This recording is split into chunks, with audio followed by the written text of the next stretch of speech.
Main three తెలుసు కదా మీకు. ఆ 3 అనేవి కంపల్సరీగా. రెడ్యూస్ అంటే ఏంటి? మనం ప్లాస్టిక్ వాడకాన్ని తగ్గించాలి. ఎంతవరకు తగ్గిస్తే అంత. ఇప్పుడు జనరేషన్లో మనందరికీ చాలా రకాల డిసీజెస్ వస్తున్నాయి కదా. అవన్నీ ఎందుకు వస్తున్నాయి మీ అందరికీ తెలుసు. ఎందుకు వస్తున్నాయి? ప్లాస్టిక్ అనేది యూజ్ చేస్తున్నాం కాబట్టి. అది యూజ్ చేసుకోవడం తగ్గించుకున్నాం అనుకో, దానికి ఆల్టర్నేట్గా మనం ఏదైనా యూజ్ చేసుకొని ఇవి తగ్గించుకుంటే మనకి హార్మ్ఫుల్ లేకుండా ఉంటుంది అనమాట.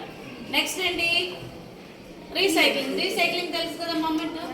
రబ్బరు అలాంటివన్నీ కూడా కరగబెట్టేసి వాటితో మరి వేరేవి. ఇప్పుడు మీరు కూడా చూడండి, వేరే మీ ఇంట్లో యూస్ కాని వస్తువులన్నీ తీసుకొచ్చేసి కొత్త వెరైటీగా ఇవి తయారు చేస్తుంటారు కదా, అలాంటివి రీసైక్లింగ్ అనేది. ఇలాంటి ప్రాసెస్ అన్నీ మీరు స్కూల్ లెవెల్లోనే నేర్చుకుంటే మంచి ర్యాంక్ అనేది సాధించవచ్చని మేము ఈ ప్రోగ్రామ్ కోసం మీ అందరి దగ్గర వచ్చాము. మీరు నెక్స్ట్ ఇది మీరు కూడా మీ పేరెంట్స్తో చెప్పి సెగ్రిగేట్ చేసేటట్లుగా చూస్తారని ఆశిస్తూ సెలవు తీసుకున్నాం. థ్యాంక్స్.